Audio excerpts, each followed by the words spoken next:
السلام علیکم اسٹوڈنٹس، ابھی ہم سبق ملمہ کی مصنفہ حاجرہ مسرور کے بارے میں پڑھیں گے۔ حاجرہ مسرور لکھنؤ میں پیدا ہوئیں۔ ان کے والد ڈاکٹر طہور علی خان سرکاری ملازم تھے۔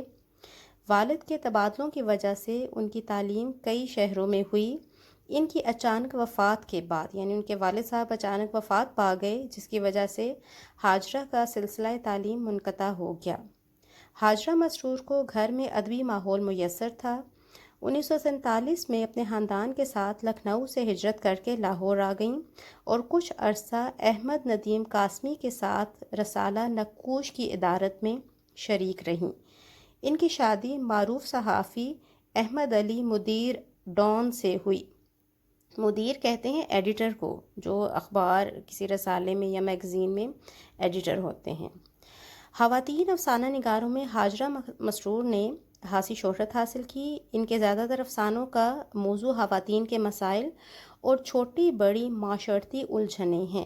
معروف افسانہ نگار اور نقاد ممتاز شیریں لکھتی ہیں، اتنی زیادہ تعداد میں اچھے افسانے حاجرہ مسرور کے علاوہ شاید ہی کسی نے لکھے ہیں۔ یہ افسانہ نگار تھیں اور بہت اچھے افسانے لکھتی تھیں۔ ان کے متعدد افسانوی مجموعے شائع ہو چکے ہیں، مثلاً چرخے، ہائے اللہ، چوری چھپے، اندھیرے اجالے، تیسری منزل وغیرہ۔ اس کے علاوہ وہ لوگ کے نام سے ان کے ڈراموں کا بھی ایک مجموعہ شائع ہو چکا ہے۔ حاجرہ کے افسانوں کا کلیات سب افسانے میرے 1991 میں لاہور سے شائع ہوا تھا۔ حاجرہ مسرور بھرپور ادبی اور سماجی زندگی گزار کر 15 ستمبر 2012 کو کراچی میں وفات پا گئیں اور کراچی ہی میں دفن ہوئیں۔ اسٹوڈنٹس، اب آپ نے یہ تعارف دیکھا، اس کو سنا، آپ کو پتہ چلا ہوگا کہ ان کے بارے میں حاجرہ مسرور کون تھیں، کہاں پیدا ہوئیں، اور سب سے پہلے آپ کو پتہ ہونا چاہیے کہ ان کی تاریخ پیدائش اور تاریخ وفات کیا ہے۔ یہ دو چیزیں، وہ کہاں پیدا ہوئیں، ان کے والد کا نام، وہ کیا کام کرتے تھے، اور حاجرہ مسرور کا تعلیمی سلسلہ کیوں منقطع ہو گیا۔ اس کے علاوہ احمد ندیم قاسمی کے کس رسالے میں انہوں نے کام کیا، ان کی شادی کس سے ہوئی اور وہ کیا کام کرتے تھے۔ یہ کچھ امپورٹنٹ پوائنٹ ہیں جو آپ کو پتہ ہونے چاہیے، اور معروضی سوالات کے لحاظ سے آپ کو یہ پتہ ہونا چاہیے، ایم سی کیوز کے لحاظ سے، کیونکہ یہی چھوٹی چھوٹی چیزیں آپ کو پیپر میں ایم سی کیوز کے طور پر بھی آ سکتی ہیں۔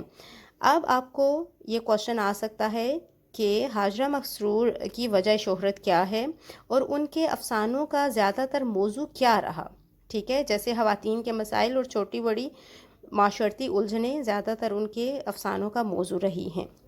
ممتاز شیریں جو ایک افسانہ نگار ہیں، وہ ان کے بارے میں کیا لکھتی ہیں، ان کے جو مجموعے ہیں، افسانوی مجموعے ہیں، ان کے نام کیا ہیں، یعنی کہ ان کی تصانیف کون کون سی ہیں، ان کے ڈراموں کا جو مجموعہ ہے، وہ لوگ، یہ آپ کو پتہ ہونا چاہیے، اور ان کا جو کلیات ہے، ٹھیک ہے، افسانوں کا کلیات سب افسانے میرے، یہ بہت امپورٹنٹ ہے اور یہ آپ کو پتہ ہونا چاہیے، اور یہ کب شائع ہوا، اس کی ڈیٹ بھی آپ کو پتہ ہونا چاہیے، اور یہ لاہور سے شائع ہوا تھا۔ سب افسانے میرے 1991 میں لاہور سے شائع ہوا۔ اس کے علاوہ وہ کب انہوں نے وفات پائی اور کہاں پہ دفن ہوئی، یہ سب باتیں آپ کو پتہ ہونا چاہیے، ایم سی کیوز کے لحاظ سے، آبجیکٹیو کے لحاظ سے۔